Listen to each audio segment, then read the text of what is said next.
renewable or only renewable electricity and that nature, and just see how.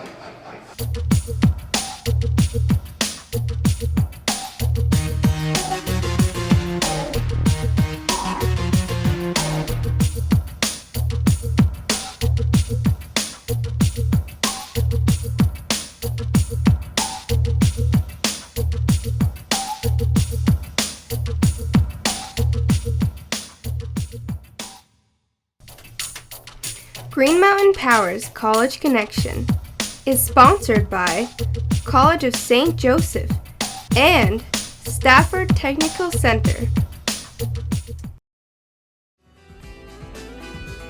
At the College of St. Joseph, what we would like to do is look beyond just getting them into the program, but making them the best in those programs and successful. Part of the concern at a place like CSJ is, oh, it's small, but instead of looking at it as a problem, we can look at it as it's actually great. We're flexible.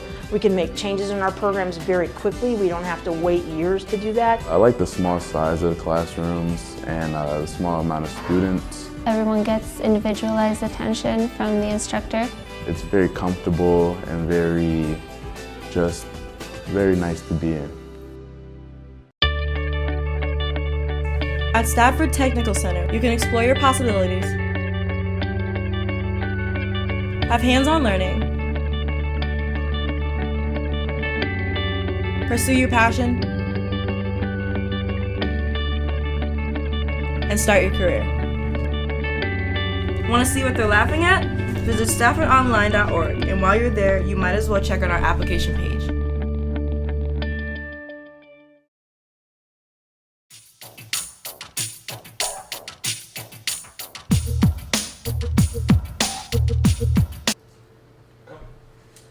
Welcome to Green Mountain Power's Energy Innovation Center, and we're here for GMP College Connections.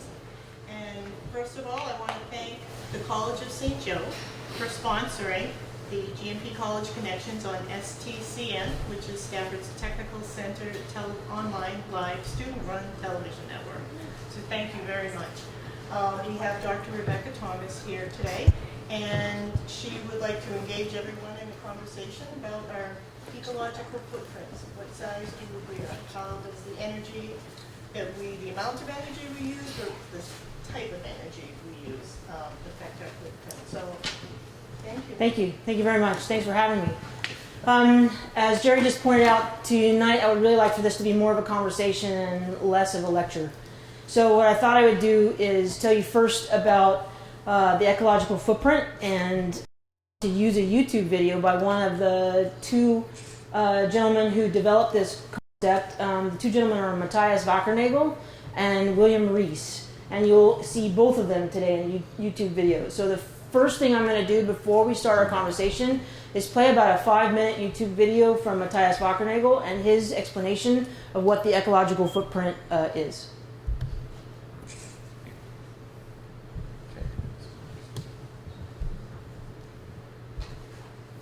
The ecological footprint is a resource accounting tool. So like we have accounting tools for money, that we want to know how much money do we earn and how much money do we spend in order to know to what extent our assets are going up or down, we have the same need with our resources.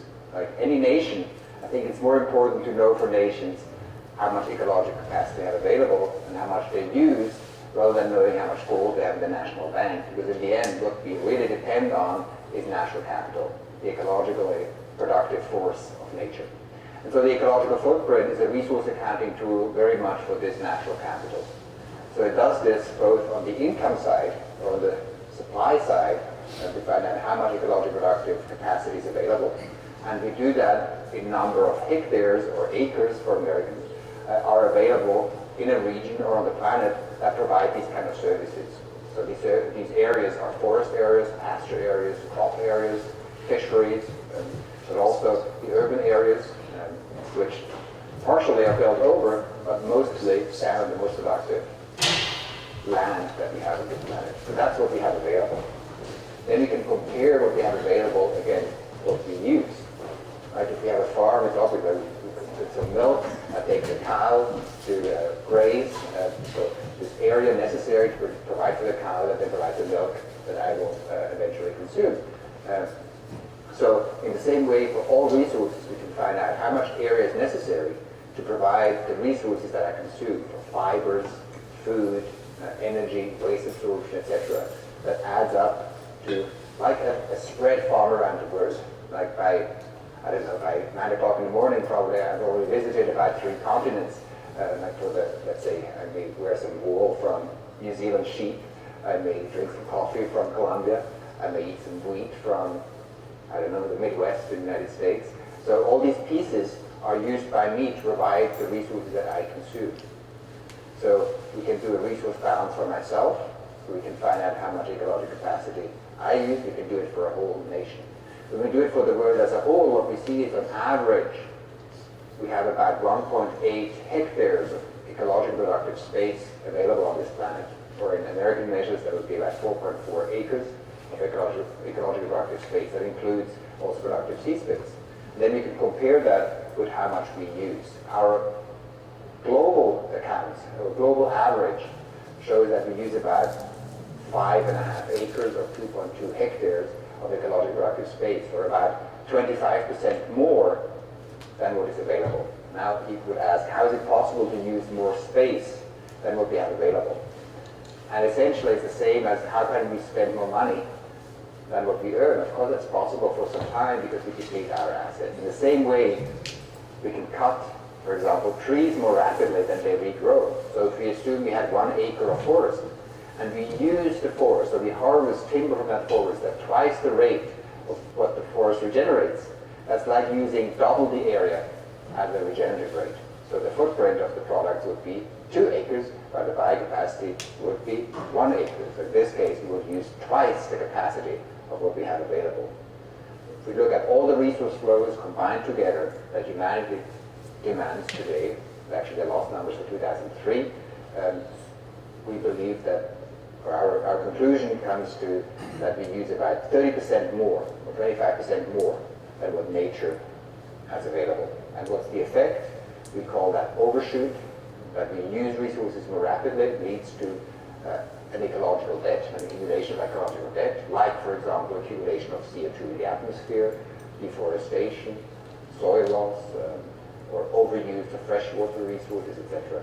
So overall, like with money, in the long run, we cannot spend more than what we earn, otherwise we go towards bankruptcy. And that's what the ecological footprint tries to avoid, helping humanity, and nation by nation, to avoid ecological bankruptcy. Now, bankruptcy is a serious concern. In the financial world, I would say in the ecological world, it's even more serious, because at a financial bankruptcy, you can move out again later on and kind of rebuild your life. With the ecological bankruptcy, it's very hard to move out of, because ecological assets are the underlying wealth on which any other wealth depends. Okay, does everybody get the general concept of what an ecological footprint is? And he mentioned using resources, and he mentioned fibers and food and other things, and that even in the morning he would visit 3 countries based on kinds of things that he would use. Can you think of other sorts of resources besides food, like or coffee or clothing, or other kinds of resources that we could include maybe in ecological footprints? Water. Fresh water, usable fresh water, right? What else? Fuel, okay? Kinds of fuel for heat, for transportation, for commercial and industrial uses, okay? What else? Air. Quality. And he mentioned in that ecological footprint that 1.8 hectares, or the 4.4 acres, he mentioned in there that includes not just land, but also ocean and resources from ocean and water also. What he didn't also speak about, however, was the inclusion of where you are on this planet and what government infrastructure you have also counts. Okay, so like healthcare. All right, that's going to factor into your ecological footprint just based on where you live and what kinds of access to healthcare, what your healthcare system is, your governmental infrastructure in terms of bridges and roads and things of that nature. Okay, so that's all going to get included. So to give you a better picture, I have found for us what's called a footprint calculator. Okay, and you can get online and you can do this, and what I thought we would do is run through a couple of scenarios based on lifestyle, okay, and based on kinds of transportations and sources of energy that you use in terms of what is our ecological footprint. So we'll just basically assume that we're all from the United States. So you can click on that. And then it's going to basically tell you how many planets does it take to support your lifestyle. Okay? So I had a wake-up call when I did this for myself. So let's just do how many planets does it take to support your lifestyle. Okay? So we're just going to go as a new user. I don't want to show you the one I've saved because it's not good. So we need an avatar. So we'll take that and this and hair color. We'll do purple, blue, red. Awesome. Okay.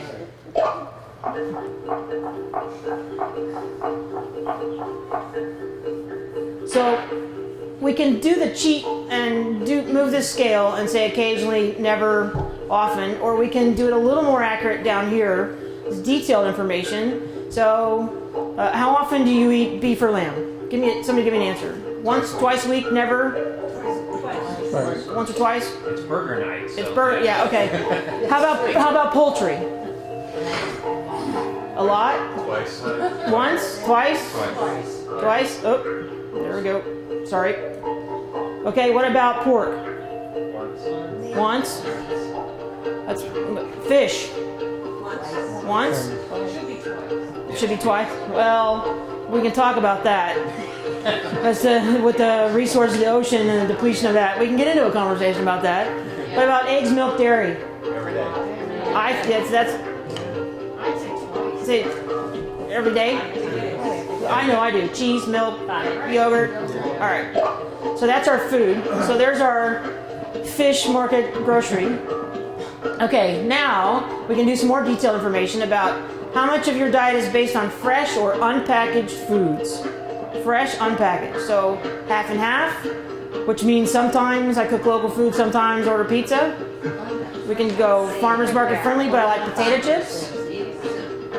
We can go, I practically live on a farm. Or we can go, most of my meals are microwave.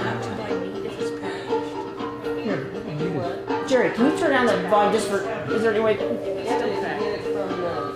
Actually, never mind, I can do it. Nope, I can't do that. Okay, so where do we want to go with? 75% of it is like that? Yeah. Okay. Now, how much of that you eat? Seriously? Wait, I got a question. Yeah. I don't believe that there's anyone in this room who eats 75% of their food is from local farm. Well, that's a difference. This is farmer's market free, but like potato. But this is how much you really is locally grown. So it's a separate question. Okay. So we can say that we can buy produce from a grocery store. Okay. That we can cook, but that may not be locally grown. Yeah. Correct. Right. So this is more like Okay. most of the food I eat is locally grown. 3/4, half, 1/4. Quarter.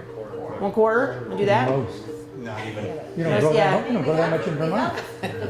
Well, yeah, but that doesn't mean that I'm with you on this one. We do a lot less of this than we think we do. Yeah. We really do. We Vermont like doesn't grow hardly anything. What's that? Vermont doesn't grow hardly anything. Well, yeah, well, it doesn't have a very long growing season. Right. And this year, there was no growing season. A little less than a quarter. Yeah. Okay, so there's our farmer's market and our trucked in produce, okay? Now, here's where it gets really tricky. Yeah. Your monthly new clothing, footwear, and or sporting good purchase. Do you buy new pants and a shirt every month? No. New pants, running shoes, a couple of shirts, socks, and underwear? I don't know who does this. They don't have children. Seriously. Or we can go new pants and a shirt, or not much, maybe some t-shirts and socks. Or we can go all the way. How about that? There, that's good. Right there? Okay. Now, household furnishings purchase. A new lamp or table to spruce it. How many decorators do we have? Do we change? I'm anti-knickknacks because that means it has to be dusted. Yeah. Yeah. So, plain, minimal. The Swedes have it correctly. So, we can go this way a little. Maybe some bedding. Haven't decorated in years. Or this way? No, where you had it was good. A little. How about There you right, go. That's good. right there? Or there? There? Because it's a collective room. You know, you go out buy a new set of sheets or you do curtain, you know, when you start thinking about it. Okay, so maybe a new lamp will sit right here. Is this okay? More towards a little, or you want more? Yeah. Yeah. That's All right. There's an energy pole. What about appliances? Do you replace them only if they're broken? Yes. Yeah. Just really bad. Or, does anybody not have them in their home? What if you replace them, they're not broken, but you let them work efficient? Well, then you got to go this way. Right. Say we're out. New models? Down further. Are we people who need new models? No, not the No, model, but no, you get a more appliance. efficient model, so. Well, that's the problem with this little quiz, because you might do that once in your lifetime, though, Right. to get a new efficient model, because your old ones are sucking more energy. But you're not going to do that every year or every month, or So very low. so. How about there? Okay. Yeah. Now, electronics. Oh, Yeah. How often do you replace your computers, your phones, your tablets, your PlayStations, your, cameras? Look at Rich's phone. Never. And flip phones. So here's we go. Occasionally, if I replace out-of-date models and occasionally buy a new gadget, But I think it's a lot more than we think. Yeah. You know, like Comcast says, oh, you need a new modem. yeah. Okay. So, or we can go often. I own many of the newest gadgets on the market. No. Middle.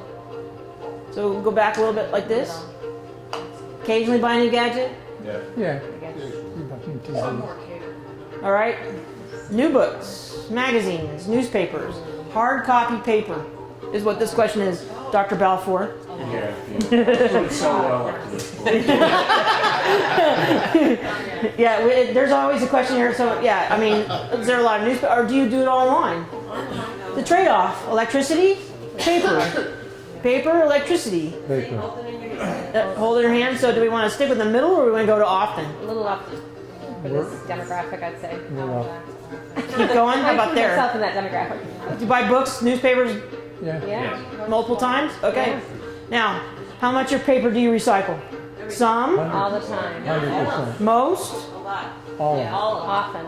all, and there's a caveat to all. Do you also buy products that are used from recycled paper? Yes. Yes. When possible. Second generation, so you want me to stay on often? Are you guys being honest with me? We're perfect. I'll challenge that one too. Yeah, I know. I'm with you on that All one. right. There you go. Go look in your trash can and see. I'll go right there, but I'm not going to go all the way. All right. That's why Casellas can come out. Okay, plastic. now. Oh, horrifying. What? Do you do some? Do you do most? All We're talking packaging. We're talking everything. Yeah, all plastic. But does everybody do it? Just because you can doesn't mean you take advantage of it. A lot of plastic goes in trash cans. Not if they can be recycled. And here's the other caveat about the all. You'd have to recycle every single piece of plastic you have. When possible. They don't let you do the lids and things like that. And Whenever Nobody does all. I'm telling you. I didn't say all, I said lots. And then, the PCR, recycled plastic products are possible. So this question needs to be a kind of a combination of, most, and then I buy whenever possible. Actually, I try not to buy plastic at all, but that's very, very hard. I get my milk in glass. So do we want most? Can we deal with most? All right. Sure. Okay. Now, what do you live in a freestanding house without running water, with running water? Do you live in an apartment, duplex, luxury condominium? No. Green design residence? Not many of Freestanding us. house. With or without running water? With. What's a green design resident? That would be something you built from the ground up with everything green as possible. Appliances, space, Energy home of the future. recycle. Yeah, you would live in about 160 square feet. We don't have many yet in Vermont. 160. Well, they have, they're pretty, and everything like pulls out of the wall. One car garage. Okay? I'm going to assume everybody's a yes. I like to just say mostly, except for winter storms. No, not in Vermont. So there's my house with the electric. Okay, number of people in a household. Probably two, most people here. Let's just say two. What's it going? All right, size. Let's do this. Vinyl siding, No. brick, wood, Wood. aluminum, wood. Majority are wood. Most people would. We good with that? Vinyl. Okay. How much of your electricity comes from renewable sources? Either directly or you purchase, like your electric company. I'm really excited to be a New Hampshire resident because we're now going to be able to choose which kinds of, do I want my electricity to come from wind or solar or that kind of. I had that option in Texas and I was blown away when I moved here, didn't have that option. It's like, wow, because I was buying all wind energy out there. So it's like 1 cent per kilowatt more expensive. Well worth it. So what do you think? What about moon power, Steve? Move. Yeah. You should add what percentage if we do moon power. So do a little, a lot from renewable? About half. About our half. basic So mix just is stick half it, leave it already. like it is. Okay. Electricity every month. A lot. So 120.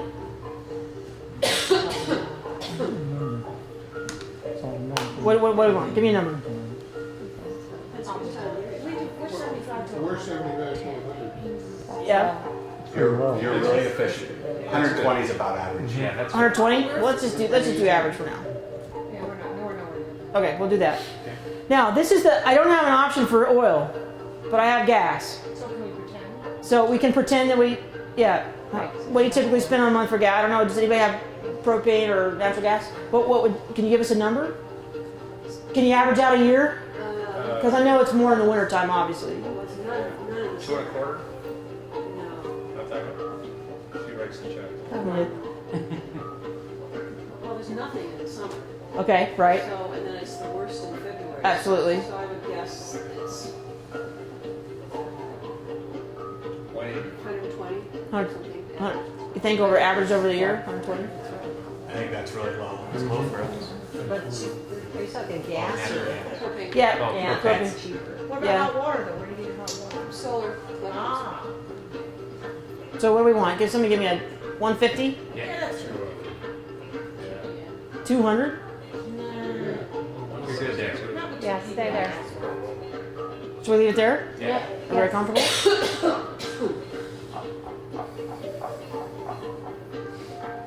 How far do you travel a week as either driver or passenger? A week. And this was a tricky one for me because when I'm working at CSJ, it's a lot more, but in the summer it's a lot less. So I had to average it out. When I had a heart attack, the first time I did this for myself, I went back and readjusted. Most people average 15,000 miles a year. That's about us. yeah, Yeah. So 300 a week. Really? 15,000 is a standard.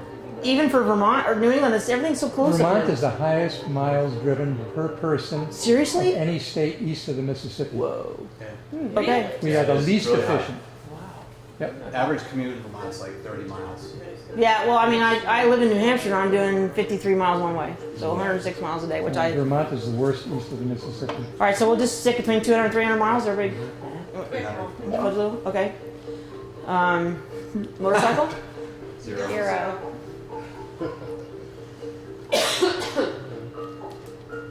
Gas mileage. This is going to vary depending on, 45 miles to the gallon. okay, Prius. Anybody else? Not everybody drives a 25. Prius. 15 to 30 is safe? Yeah. Sure. Yes. There's my thought. Okay.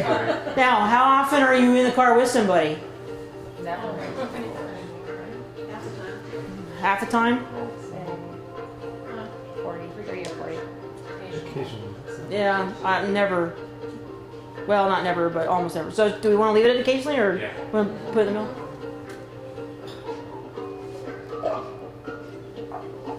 Now, for being a New England person, this is the worst. Okay, how far do you travel by bus every week? Not far. 0. Train? 0. Plane? Hours? Yeah, it's a year. This is going to vary. Yeah. Probably we're doing less than we used to. 20 hours? 50, at least 50. What? 50? 10 to 25? A year. West Coast. Yeah, if you go West Coast or international. You go to the West Coast 4 times. Shoot, if you do international, one trip will take 25 hours. Yeah. So we want to go more? Yeah. A little more. Yeah. There you go. Okay. Okay.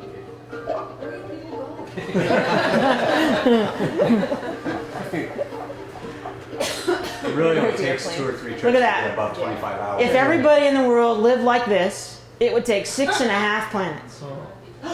Take into account we're from the United States of America. Take into account that we're talking about infrastructure, healthcare. This is, if everybody who is aspiring to be like Americans, this is how many planets we would need to make that happen. Okay, now this is a guesstimate, based on just casual polls, but we're not underestimating. We're underestimating probably some, and maybe overestimating probably some. But this is the effect that we would have on the planet. This is what it takes to be an American. Yep. So for our particular answers, this is where it breaks down in terms of categories. Could you explain an energy line and what do you mean by energy land? Okay, Talking that's about generating stations, sources of fuel, it's a transmission. It will factor in industrial, commercial, residential, and in fact it factors this in terms of it does the conversion to kilowatts to acres, land area. So we're looking at electricity, we're looking at fuel, we're looking at gas in the car, we're looking at gas in the house.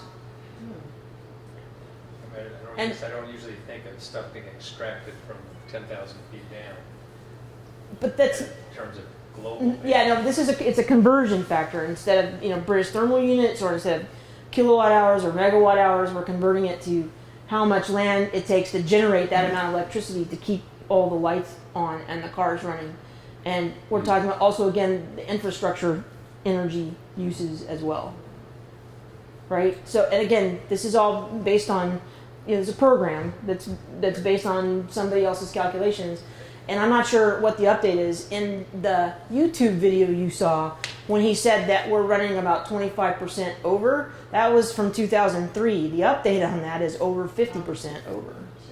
Fred, to give you an example, I don't remember the numbers. Dave might be able to tell me, but we have something like 12,000 miles of line or something like that. At least, yeah. Tens of thousands of acres of land that our power lines run on. That's just GMP on. Just in Vermont. Just for electricity. Substations, Yes. generation stations.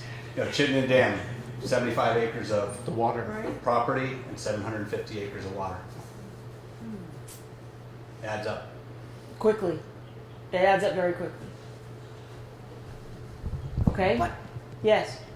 in that example though, to take Chittenden Reservoir, you've got water that's supporting fish, you've got trees that are putting good stuff into the air, so is that factored in? Yes, to a certain extent, but then there's always a downside to a dam. Oh, yeah. Because there's always the upstream ramifications and the life forms that would travel through that stream that now cannot use that resources, so that has to be factored in as well. So there's always for every upside, there's always a downside. Yep. Right, a trade-off. Okay, so do you guys want to see if we can manipulate this? Want to do another one to see if we can figure out how to make it better? How to get a better grade? You want to try to get a better? That's what my students would like to do. You want to try it or no? Sure. Okay, let's see if I can. Let me read. Okay, you want to stay in the United States? Yeah, what the heck, because it's what we know. Okay, it's what we know. All right. So we're gonna do because we don't want that.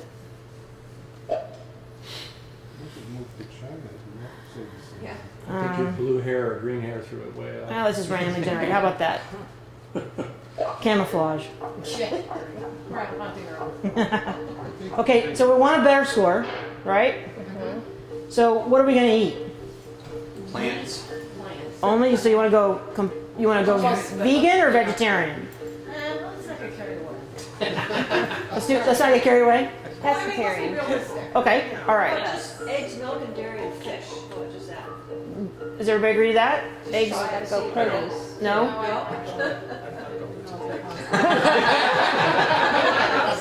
Therein lies the problem. Yeah. Well, I mean, do we want to do some infrequently? What about poultry? And you know, this again, the source of this food is going to change this, but we don't have that option of my saying that I get my beef from my neighbor. Right? I don't have that option here. So, yeah. So what do we want to do for poultry? I'd say let's try once a week. How about right there? Okay. Pork? Beef only once every 2 weeks. You want to do infrequently or occasionally or infrequent? You never said it. Oh, I do. Okay. Everything is pork. Bacon is pork. Ham is pork. Bacon is pork. Bacon, that's right. Unless it's from a turkey. And then it's not a pork. And then it's not bacon. Excellent point. It's some bacon-like product from a bird. Right, exactly. If we have the conversion factors, then we could look at them and compare them and decide. Yep. Is it worth it? Do you want to or not? Right, you know? right. This is just to give us a general thing, but I would love to do what you just did, because I would really like to know what lifestyle changes can I make that would make a real difference. Exactly. Right? A real difference. Yeah.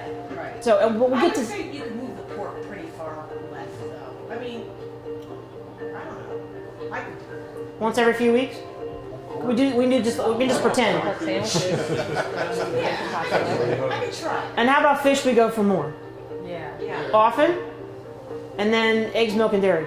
Not nearly every day. Occasionally, often. I think occasionally. Oh, actually, because that's milk and dairy. Yeah. Once or twice a week. Yeah, but see, I'm a dairyaholic. It's hard to get away from. Yeah, I love the milk. I love the cheese. If you take my cheese away, I'm gonna murder somebody. I literally will. And I feel almost as strongly about yogurt. Yeah. And then there's the milk chocolate. Like we can, are you kidding me? Yeah, it's realistic. We really have to go right on it. Okay, yeah, but we were realistic last time. Look where it got us. Local farmers. We'll start there. Okay. Anybody want me to change anything? I still think pork can go over. It's once every few weeks. That means the other way. She had once every few weeks. Yeah, but it's either never or once every few weeks. There's no option. There. Once every few weeks. I'm going to have my bacon once in a while. Fish. Yes. We're all gonna have mercury poisoning. See, that's the problem with the fish, is because we have overfished our oceans already, and it turns out the farm fish aren't real good for us. So that would only apply to like this year, because next year there may be Yeah, no fish. right. Yeah, because we will deplete the fish. Next year there may be no fish, whereas next year there are going to be. They're coming. The vegetables are coming. Yeah. I'm sorry. Say that again. There might be no fish next year. But Yes. There still will be pigs. Next Yes. year. It would be nice if we could go back to the day when we ate things in season and did not expect things year round. It would be really lovely if we could go back to that. How come you don't have vegetables in They come now. Well, that's coming. That's yeah. We're coming. It didn't get any better. Okay. So, No more pizza. fresh or potato chips? Fresh unpackaged foods. That's going to include the fruits and vegetables, because that's where the vegetables come from. Because if you buy, the bird's eye potatoes with cheese and bacon that are frozen that you're going to put in the microwave, that doesn't count. That's all packaged, right? So. Not to mention get bacon. And that's the pork and why don't they have turkey bacon? That's like, yeah, oh yeah, I can't eat right. You can't. It's like I looked at that and I went, really? Because wow, that's like eating a baconator at Wendy's. Just mainline the grease. That's all. Okay. Do we still want our potato chips, or do we want to go? I can do without potato chips. Do we want to practically live on a farm? No. It's too hard. So basically, what the potato chip things is, it means we buy some things in a package. Yeah. It could be tortilla chips. It could be, I don't know, macaroni, Bread. pasta. If you go to buy grapes, how do you get them home without a package? Yeah, well, I don't think that's what they mean. I mean, it's like it's like pasta in a bag. Pasta in a bag. Instead of making your pasta from scratch, you got pasta in the bag. It's like grinding your own wheat, growing and grinding, and yeah, baking your own breads, that sort of thing. So, is this okay? Yeah. Yeah, I think so. All right, and locally, less than 200 miles away. Not much, because we don't grow that much here. It depends on the time of year. Yeah. No. We're trying to manipulate it. Eliminate bread, Try to make an pastry, because effort. we don't grow wheat. Right. No, we don't grow Of all food. Yeah. There was a challenge once Thanksgiving. We don't grow that have many everything different for things. Thanksgiving that was local. You could get the local Stone Farm turkey. They grow cranberries in Vermont. You can get sweet potatoes grown in Vermont. And you were allowed 2 freebies. So one of them might have been the wheat that we don't grow wheat, and one of them might have been, if you don't like apple wine, you got wine from somewhere else. But it was pretty easy. You could probably get locally milled flour. I don't know if it's grown locally, but like King Arthur flour in Norwich. I'm sure Look at the counter in Hannaford that has the Vermont foods in it. Yeah. It's about 0.5% of the square foot of the store. Because we don't make that many, you can't get any, there isn't much grown here. We grow corn for animals that we're not supposed to be eating. Well, there we go. So if we ate more beef, we'd eat more local food because we'd be eating the corn. Do you know what percentage of Vermont's food is local, quote unquote? I bet it's less than it's not. 1%. Yeah. So I live again. I live just across the river in New Hampshire, and we have a farm stand. And you go in there, and they have lots of produce that they grow in the summertime. But you go in there, and they've got signs grown here, and then there's 3 other, baskets not grown there. Right. And they're a farm stand, farmers, market stand. So even in New Hampshire, it's just berries and corn and tomatoes. It's just summer types of vegetables. Over 50% of the fruits and vegetables in the United States are grown in the Central Valley in California. California. You Until can't get much farther from California than Vermont. Yeah. That stuff has been on a truck a long way. Yep, that's exactly right. So I So what could we do better? grow our own food and freeze it. Eat more apples. Eat more apples, yeah, and apple products, apple bread, apple pancakes, apple cornbread, yeah. Apple computers. Yeah. So what do we want? What do we want to do with this about half? A little less, probably. It's a lot less than half, Okay. to be honest. A quarter? Probably a quarter. That's- Summertime. Think So summertime eat and more locally grown meat, which Right. doesn't grow here. Then we're back to what's that? We went with a So we did. No, come on. Oh well. That's it, because we don't grow that much here. What about right. what about all the efforts to have farmers markets? And have you gone to the winter farmers market and seen the stuff Yeah. you can buy? There's more vegetables. And how many people live in Rutland County, and how many people go to the farmer's market, and how much a percent of your food do you actually get out We're of the just farmer's talking market? about us. I think I'm working real hard to have it be a higher percentage. I don't buy frozen stuff. I don't buy canned stuff. I get as much fresh stuff as I can get locally, and I try to eat stuff. I've even learned to eat beets, and I hate beets. But you can do things with beets that makes them edible. Because that's available. Yeah. It's not a vegetable. So you Yeah, cheese.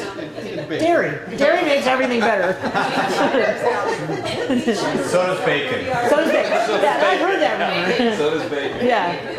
A quote from a Mike and Molly TV show with Brussels sprouts. He wouldn't eat the Brussels sprouts because he said if bacon can't save it, nothing can save it. He wasn't going to eat the Brussels sprouts. Yes, but you're here to learn about your ecological footprints. You're a conscious person. I would say probably the majority of people do not do as much as you do, although we would like for them to be educated enough to do more. Right? There's more opportunities than we think. Yes. We need to learn. And we need to learn how to maintain, when there's a glut of it in the summer, how to keep it frozen or something that's even, environmentally friendly to save it to use all through the winter and other times. Freezing it costs. Freezing it costs. Dehydrating it costs. Yeah, packaging it in reusable plastic is okay, but it's the freezer bags? No, that's not so good. In the long run, because you're not going to reuse those bags again. Right. So that's not good. But if you have Tupperware or lock things, you can freeze in there, but then you need room. Right? So there's that, which requires more space and more electricity. And although in the wintertime you could probably unplug the freezer and open it, and Put it outside. put it outside, keep everything frozen, and then just plug it in the summertime. I'm just saying. So are we going to go with very little on this one? I think For now? I think you Be have to. realistic. Okay. Make Got a lot bigger. I know. We're gonna go. I think we're going in the wrong direction here. No new clothing. Okay, new pants and clothing. shirts. Not much. No new clothing. And I think this And no new trash thing furniture. is crucial. oh, the trash thing is very crucial. Maybe some bedding. Don't really decorate. No, minimalist. A little. Are we good with it? Putting it all to the? Yes. Okay. We're gonna live off the grid here. Yeah, and frequently? And frequently. Rarely. Yeah. Right. Peter goes in the brook. No. How about right there? Okay. Okay? And then the electronics. This big, very big. But we're forced into this, aren't we? No, we choose to. We could go to the library and use the computer, get on the internet, have email accounts, and check everything. That's right. We could. We could have a home phone and no cell phone. Right? We could choose to do that. And wouldn't that be great? Because then nobody could get a hold of you like in the old days. A little more peace and quiet is what I like. Sanity. But That's a a good. lot of people, let's say, they rely on their computer to do their job, not just to come to an office, but they're at home working. And you can only keep that computer for so long, and then you have to get it. Oh no! Not only they designed it that way because your software updates won't work unless you buy a new one. So how do you avoid that? Well, we can. The next YouTube video will address that. Okay, so what do we want to do? Infrequently, or do we want to go? You have to go to the left a little. Yeah. Just a little. I think so. We should, but I don't know how we can. A little more? That's good. Okay. Magazine, paper. We're all the paper generation. I'm online. I read my books online. The library. Yep. It's a good place. Yep. Library's good. I don't do magazines or newspapers. And you go All of even my scientific journals, all online. No more paper. However, I sometimes print them. So I'm not a never person. And every now and then, you can't take a tablet or a phone into a bathtub for a long soak and read.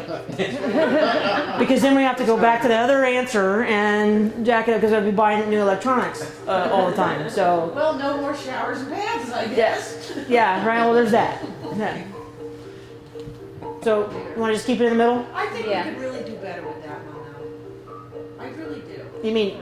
By doing it online. Well, yeah. In terms But if of you're doing it online, you're using more electricity. You're getting more electronics as you're doing it online. Yeah, but how much electricity is that really using compared to the electricity that was used to produce the paper? Okay, so I had a wake-up call this last Christmas when we had family come in and stay with us. A lot of family. We had 9 extra people in the house. Some of those were children, and all of them had games that had to be charged, and all of them had phones that had to be charged, and all of them had laptops that had to be charged.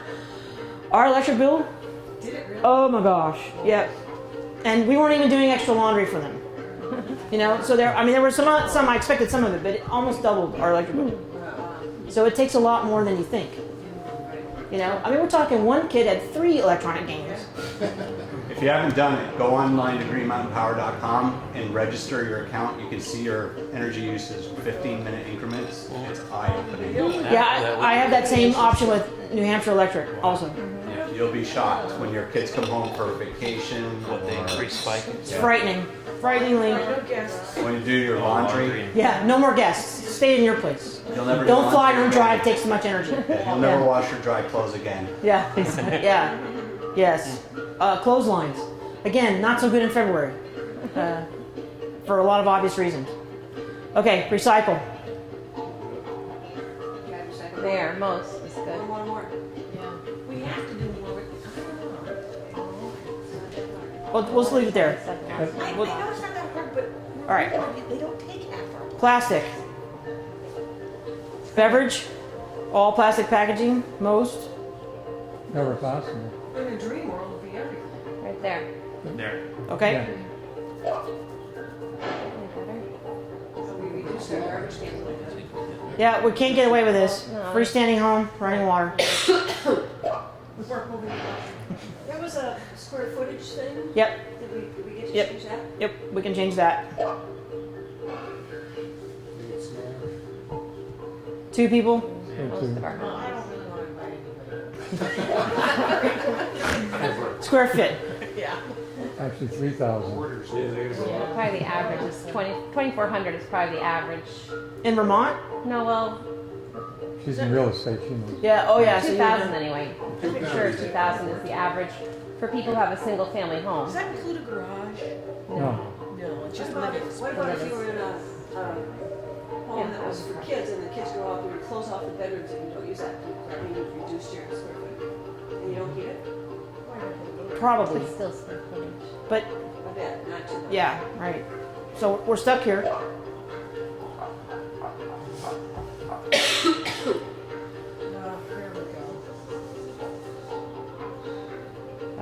think we're stuck with this.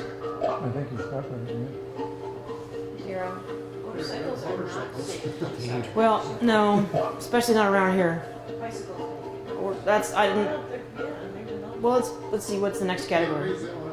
I don't know. Can we go 30 to 40?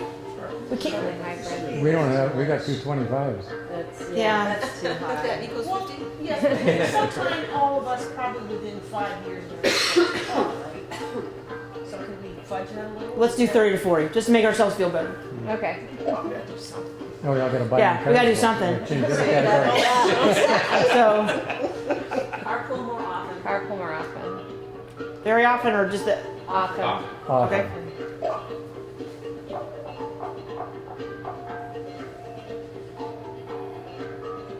Not an option. How much bus do you ride? Give me a number.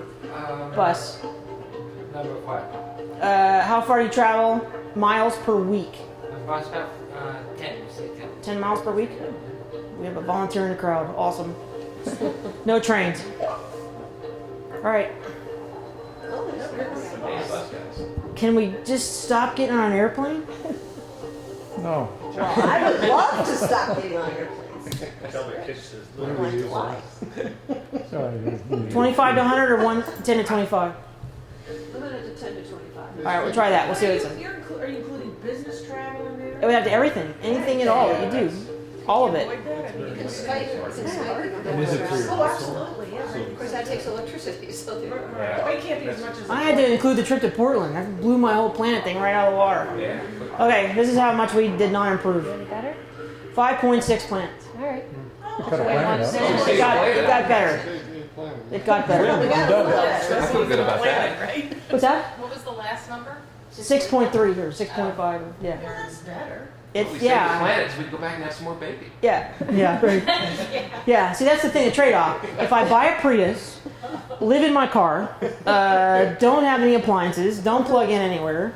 So yeah. So what would you do with a totally electric car too? That's another option. Oh, yeah, but then you have to plug it in and use electricity. Yeah. Exactly. So if we go back and edit our footprint again, you put 0, 0, 0 all the way, or 100, 100, or whatever, all the way, how many planets? You want to do it real quick? Do it for us in 30 seconds or what? Just hit whatever the impossible goal is. Okay. We'd still be at 3.5 minutes. Just by being Americans, we lose. Is that what it is? Yeah. Everything's 0. It's probably hard. This is how much we suck being American. Just by living in the United States of America. This is it. So you do it. So no beef, no poultry, no pork, no fish, no egg, no. We're gonna be vegans. We're going vegan. We're doing everything, all of it. Yeah. All of it. Yeah, extreme, yeah. Completely off the grid. Wow. Bigger produce section. Oh boy. Yep. Never. All the way over. All the way over. Never. We don't own appliances. We don't believe in them. Electronic? Off. Play checkers. Paper? Never. Always. But we have to have electronics. Not in this If we're scenario. not reading. We're not reading. You've moved often. Because you're outgrowing everything, you know. We don't have time. We're farming. We don't have time. What do you want to do here? Freestanding house. Without water. Green. We got green design. Oh, green design. Yeah, we green residence. This is the future. The Oh, solar solar panels. panels. No. Nope. Oh, right. It's also. How many people? Still 2 people. We're still 2. Our life would be so boring. I'm still on. Do we want to do square footage or are we going to do wood, brick, vinyl? Go clear down as to. You have to go smaller square footage. Yeah, smaller house. Smaller house, so drop it Small. down. There you One of those itty bitty houses. Yeah. Two of you? Tiny house. Bigger. I'm out farming all day. We don't go anywhere in the car? We just go home and swing things. With the rutabagas. What do I got time to do now? No, let's go for it, yeah. You want to go for never? Walk everywhere. No motorcycle? There's our bike. Yep. Great. No big car in the driveway. So bus versus train. Yes. Very far by public. Yeah, full bus, no You train. get to New York City on a train here. Yep. Yep. So we'll do that. Instead of getting an airplane. There's our bus. No Never. plane. Never? No train. Well, we're going to nothing. Yeah. Ready? Yeah. We took a 12-hour bus trip this past summer. 3.3 planets, people. Oh, Be careful about riding buses. Bad luck. So 3.3 planets. We're doomed. Even by doing We're that. doomed. Wow. Yeah. Gotta do software programs. Again, this factors in our healthcare system, our educational system, our governmental infrastructure. It factors all of that in. But things that we can't really control with our daily. Okay, well, I have another YouTube video that we can only see a part of because we're running out of time. That will change your mind about that. So this is the other founder, the other guy that came up with the ecological footprint, and this is what he's going to talk about: ecological economics. Good. Turn up the sound again. Hello, I'm here with Bill Reed from the University of Columbia, also with sustainable economics. Bill, you are a physical scientist, and yet you're one of the pioneers of ecological economics. Do you want to tell us a little bit about how this came about, and what's the main message that they're delivering these days? Well, you know, it starts way back as a youth. I spent some of my earliest years on a farm in southern Ontario. And even as a child, I was always curious to know what the connection between me as a kid and the planet was. And it came out because I was sitting on my grandmother's country porch with 8 or 9 cousins and uncles and aunts and so on. So hard days, but we were in the field. We were kind of cheap labor on the farm. And the kids were. And I suddenly realized that every single thing on my plate I had had a hand in growing. And that thought hit me like nothing ever before since. It was just such a light bulb experience, you know, a revelation. And it started me wondering, even then, probably 8 or 10 years old, how much of the farm is needed to produce just what I eat? Now, events passed. I went to university. I decided to study ecology. And I wanted to study human ecology because of my early contact with the land. And I thought I could do it. Back in the 60s, this was. Ecology and economics were completely separate. Ecologists studied non-human species and never paid any attention to human beings. Economists studied humans only and paid no attention to nature.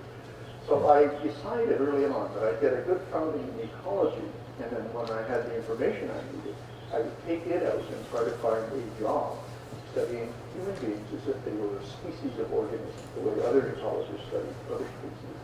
And that led me into the School of Planning as opposed to the Department of Biology. And ultimately, I became, I suppose, one of the founding members and back to the Canadian Society for Ecological Economics. So what we're really trying to do in that area is to recreate economic theory and the basic beliefs, values, assumptions, and facts associated with economic theory to replant it in the planet on Earth.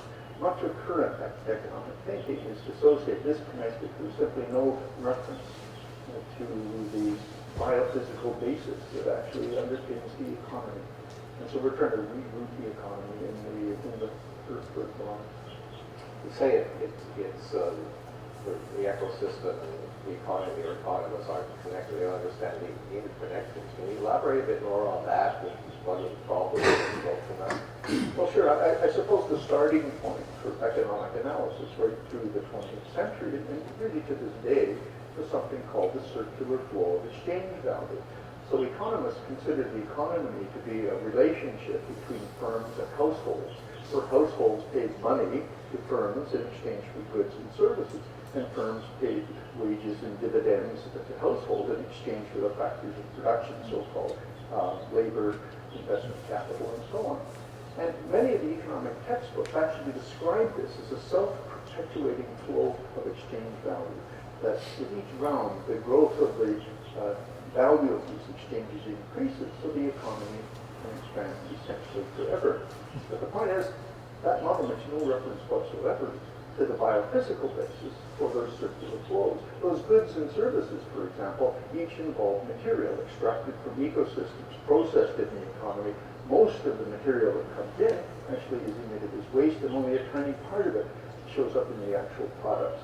So in order to drive the circular flows, we need a continuous throughput of energy and material from the environment, so-called, I think, that the ecosphere, back into the ecosphere.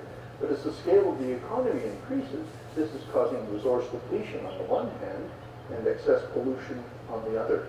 So there's a fundamental disconnect between the way economists have historically thought about the economy and nature. There is no nature in the standard economic model.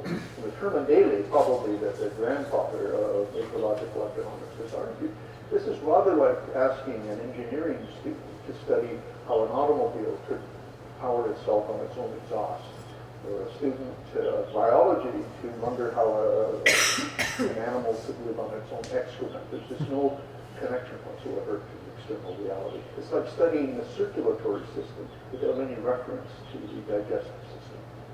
So what does this mean in this lack of connection? Is this suggesting that we are consuming, producing, using up much more than the planet in fact can sustain, and that's we're heading into trouble? Well, I think that's exactly right. One of the techniques that I've developed with my students over the years is something called ecological footprint analysis. And again, it goes right back to my farm days and that simple question. I think the first question in human economics at any ecology ought to be, how much of the Earth's surface is dedicated to supporting just me in the style to which I'm accustomed, for example? So what we've attempted to do is to look at the typical resource flows required to produce all the goods and services consumed by any specified population in any year, and to assimilate the wastes that results from that production process. So for example, if you were to show me your shopping basket, this is what I use every year. We can now put it into our spreadsheets, and I can estimate for you your agricultural land, forest land, carbon sink forests, and so on, needed to produce all of those goods and services. And for a typical North American, it's something on the order of 8 hectares or 20 acres. So that's a fair amount of territory to supply just one person on a continuous basis with throughput.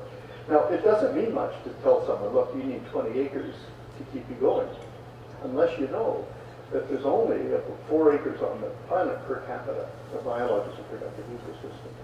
So here we are in Canada and the United States, using approximately 4 times, 5 times our fair share of the world's total biocapacity. So if you were to divide all of the productive farmland, fisheries, forests, woodland, grasslands on the planet among the current human population, you'd come up with about 1.8 hectares, maybe 2 in very optimistic estimates. So that's all you're in a sense entitled to if we were to think of a totally equitable economic situation. But because of our purchasing power in those countries that have wealthy economies, we can appropriate the output of 4 or 5 times as much as that. The flip side of that is that people in the poorest countries are living on less than a half a hectare, an acre or less. That's all they need to produce everything, all the energy and materials that they use to sustain themselves. So in many respects, the ecological dimensions of our crisis are replicates of the economic ones. The income inequity that we see growing in the world, the rich are getting richer and the poor are getting poorer, is reflected in the difference between the rich ecological footprints and the poor ecological footprints. And the bottom line is that the 20% of the people in the highest income percentile appropriate virtually all of the biological output of the planet. Certainly they produce all of the carbon dioxide necessary to fill the global carbon sink. And that leaves very little room, if any, for growth on that part of the third world. Either we have to shift out of technologies such as fossil fuels that produce such a huge waste load, or in order to sustain necessary growth in developing countries to bring people up to the point of a decent lifestyle, then there has to be massive cuts in the amount of energy and material consumed per capita by people in rich countries. Okay, did you hear that? Mm-hmm.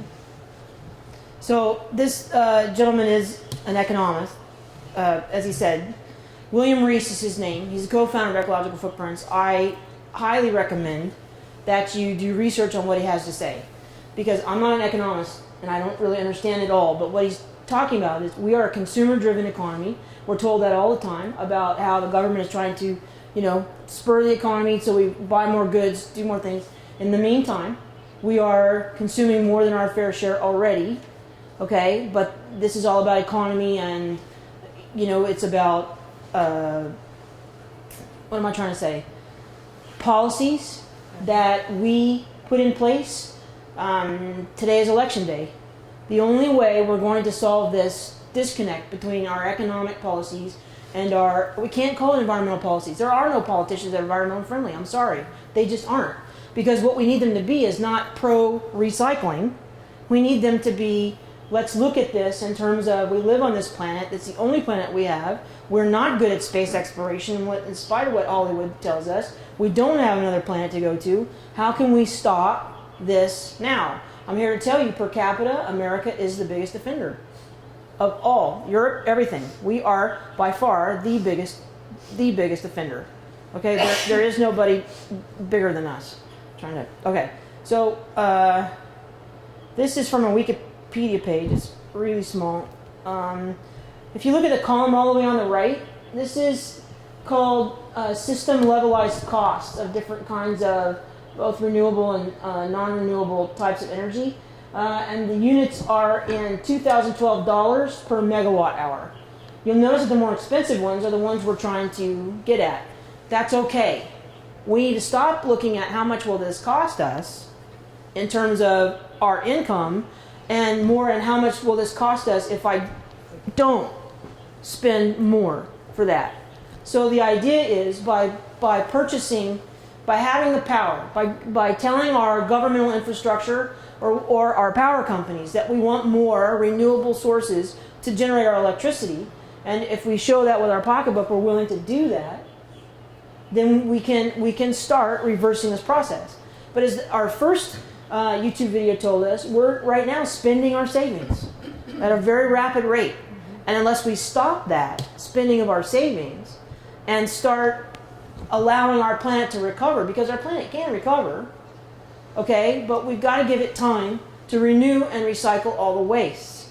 Stop consuming. But how do we stop being consumers? It's so ingrained in our head. How is it possible for us to have an economy that's not consumer driven? And I don't have an answer for that. But that's what we need to do in future elections, is instead of electing politicians, is elect problem solvers. That's like my big thing. Let's forget about who did what to whom and how much it's cost us, and let's talk about how we go from here, and let's make it better. Because our grandchildren and our great-grandchildren aren't going to have a clue or a prayer. All right, it's going to be bleak, and it sounds like the sky is falling. And I know everybody thinks, it's just another, environmental whatever. She's a, granola person, fruit nut flake, whatever. But that's, I'm not. That's the funny part, is I'm really not that person. So, well, flaky. But anyway, the point is that it really is time to do something, and it really is time to sit down at the table and stop talking politics and start talking solutions and get the whole world in. Really get the whole world in on this, because we are, by using the resources that we're using, we are making the rest of the world poorer. Okay, because we're taking what they have. Thoughts? Yes. One of the, speaking of election, there was an article in the New York Times or the Wall Street Journal, probably the Times, not the Journal. Did you read that on paper? Pardon me? I actually read it online. I read it online. On a paper? About the lobbyists on K Street in Washington. They're buying off politicians who are in this field. So the politicians that want to fight any kind of legislation, regulation that affects all of this, that as soon as the oil companies realize, we've given a lot of money to XYZ politician, and he or she are coming out with these kinds of regulations, they shut it down. So it really does come back to politics. Because even in the 80s, when everybody was saying, don't eat red meat, think about all the grain that we could grow on those lands. I know I worked for the beef and dairy industry, and the argument was, but the politics prevents us from getting that meat, or that grain to other countries. So it is to a large extent political. Yeah, if you Google this guy, William Reese, and look at this YouTube video, he's given, there are all kinds of lectures that he's given that you can look at. He talks about doing away with subsidies and doing away with, and living on the raw materials and paying the actual cost for these. And that's one of the ways, in his opinion, that we can save ourselves and save our planet, it would be a bold step and it would be a drastic change, and we would all have to go back to those days when we patched our pants. You know, no iron-ons, because that requires electricity. You know, I was thinking earlier today about wouldn't it be great if we could think of the food that we eat, the energy we consume as actual fuel, and if we could buy things in units like we do electricity with kilowatt hours, if we could buy food in calories. You know, so I want this as my meal, but I don't want it standardized. I want to buy just 600 calories of that meal, right? And we have to get to that kind of mentality where we only get what we have to have, no leftovers, no waste, or much less waste, that kind of thing. We came to hear you speak last year when you were here, and I think Yes. you showed the picture was it from National Geographic? Where people put everything out? It was from a textbook. Yeah, put everything out. Owned in the United States, and then there was a family in India, and they're, tiny. Yeah, well, they could live in right here. Yeah. And I think we talked about that, and I guess we could just talk about it endlessly. That's all fine, but all these third world countries, I mean, look at what South America has done in the past 25 years. China's, India, they're all going, we want that stuff. Yeah. And then, but see, and China's everybody. I'm proud to say that when everybody said we're all going to be speaking Chinese because they're going to be the next world power, I knew they weren't, because they don't have any resources. They have no clean water. They have no ability to do agriculture. But they want the stuff. They want the stuff, but their economy peaked and it's on its way down. That's what best estimate, because they don't have the buying power. The government has gold, but they don't have the buying power. The Chinese individuals do not have buying power, and they're not going to. So it's us individually that has the buying power that drives into this consumer, economy. Look at South America. I mean, they bought more and more. They're just. Yeah, well, and then but again, the government's in charge of all these. They're glad to sell us all their resources because they're making the money. But they have their own 1%ers that are taking all of that cash money from the resources, and they get what they want, but nobody else does. Right. So But I just think you have to look at it worldwide. I mean, you can only do what you can do in your spot, in your home. Right, individually. But on the other hand, we could put pressure to bear on our governmental system. If we were bold enough. If we had the guts to say we want to make a change. I mean, we can't go from living like we live now. It would be a big mistake to destroy everything we have and be more primitive. Right? That would be a big, because it'd be like going and throwing all your Tupperware out. And because I don't believe in plastics anymore. Or great, then you just put it on the landfill, and what are we supposed to do with that? So we can't throw it all out, but surely from going forward, there are ways, we've got plenty of smart people that can work on these problems and help us find solutions that gradually over time we can alter our lifestyles. Again, like I talked about last time, without everybody having to live in a single family home with compost and no electricity, or you either have a windmill that works and solar, or you don't have any electricity. I mean, there are ways around that.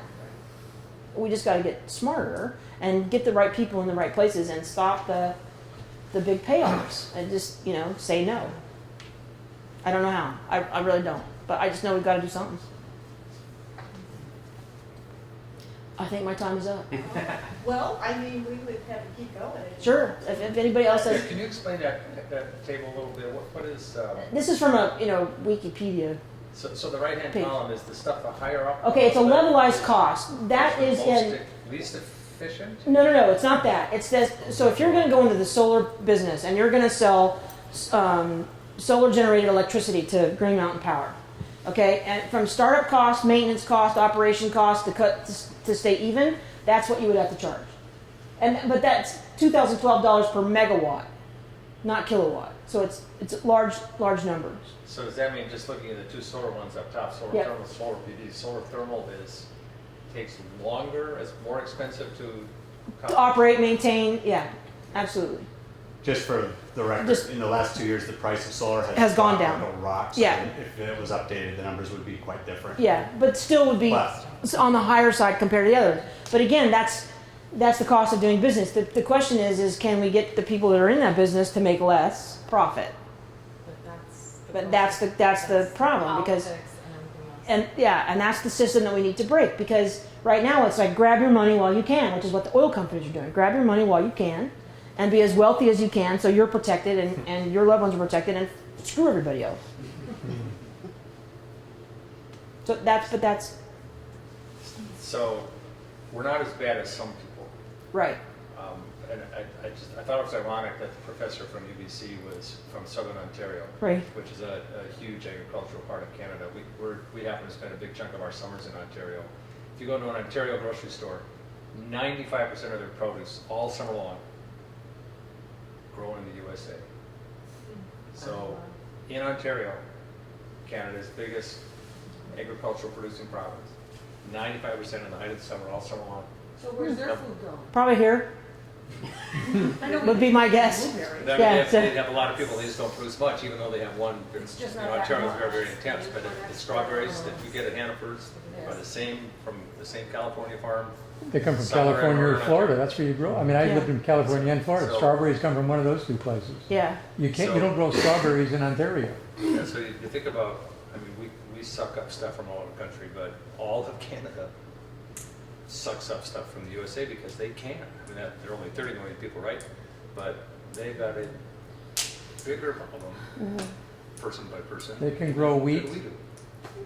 in Alberta and Saskatchewan, but they can't grow. That's about it. And interesting, hydroelectric Wine in Ontario. Hydroelectric is fairly inexpensive, but the resources aren't there for some reason. The latest statistics I'm reading is there's not growth in that industry In Canada, everywhere. We have something that I used to have 4 dams. Now they bought them from me. But there's something like 25,000 dams in America. A fish can't go anywhere anymore. Well, that's and the big dams thing. Are all silting up. In California, the big thing is the salmon. We destroyed the salmon in California. So the issue now is how to undo that. You can't undo that. So you have to figure out other ways to grow wild salmon, to have the wild salmon populations come back. So, but again, if we could do things like buy strawberries only in season and not expect them in our grocery stores all year round. I mean, that's, if we could demand that kind of thing, it may be less convenient for us, but think about how much sweeter the strawberry will taste if you can only taste it once a year. Like fruitcake at Christmas. Yeah, exactly. Fruitcake. Yeah, doorstops, fruitcake. Everyone is welcome to continue the conversation. I'm just going to make the official thank you to Dr. Thomas and College of St. Joseph and Stafford Technical Center for filming live and recording, and you can go to their website and watch it soon, I think. So I do encourage everyone, if it's not tonight, to encourage this conversation. Yes. To really appreciate it, and I think it takes a lot of creativity in addition to sacrifice to get there, but I think We got to work on it it. makes sense, yeah. Yeah. Thank you so much. You're very welcome. Thank you.